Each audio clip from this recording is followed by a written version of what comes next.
Thank goodness this card doesn't grow in size, cause hey, this video would just be me talking about growing my Man-Thing. Yeah, the swamp-dwelling Man-Thing, that is. He comes to Marvel Snap this week and he's gonna be awesome for that toxic style gameplay. We'll get to that in just a bit, but who is Man-Thing?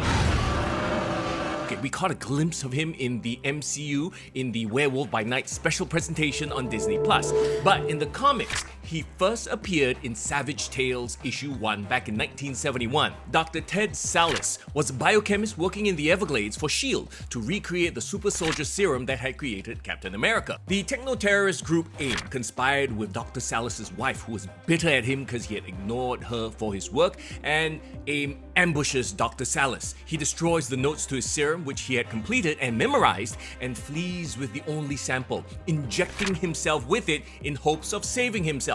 However, he crashes his car into a swamp where magical forces combined with the science of his serum turn him into a slow-moving plant matter creature. Unable to speak and losing his human intelligence, he slew his ambushers and scarred his wife with acid that he now secretes in the presence of negative emotions. Now, although he's fought heroes occasionally, Man-Thing mostly uses his existence to help others. So while hero might be a bit of a generous term, Man-Thing definitely isn't a villain. In Marvel Snap, Man-Thing is a 4-energy, 5-power card with the ongoing ability 1, 2, or 3 cost cards here get -2 power. So yeah, the week after Elsa Bloodstone comes out and everyone's playing low-cost flood decks, Man-Thing is here to ruin our fun.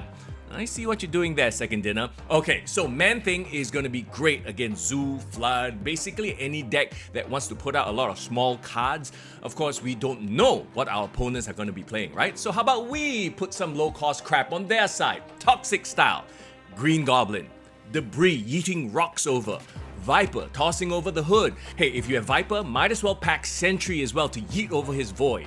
You could throw in Hazmat for more negative affliction. And talking about negative affliction, there's a whole negative affliction package that High Evil brings with Wasp, Cyclops, and the Thing.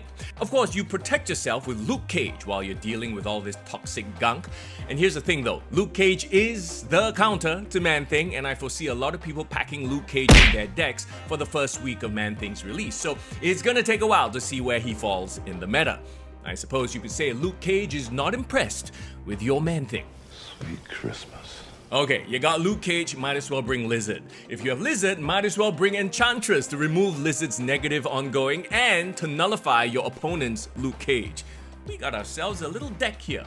Can't wait to try it out. By the way, Luke Cage and Enchantress are really the only viable counters against Man-Thing, because Rogue and Super Skrull will just steal his effect that already affects both sides of the board. Okay, so I would not open Collector's Caches for him because the other 2 cards in the Spotlight week are very skippable, not meta relevant at all. But if you enjoy the aforementioned styles of decks, you can get him at 3,000 collector's tokens in the shop. But I'll remind you again, the first week of his release, everyone who has Luke Cage will play Luke Cage, so he might just feel a little bit weak early on. By the way, he's the only card this month that's Series 4. The rest will be Series 5, so bear that in mind when you're budgeting your collector's tokens. Hey, I'm definitely gonna have a lot of fun playing with my Man-Thing. Oh my Wait, God! that sounds wrong.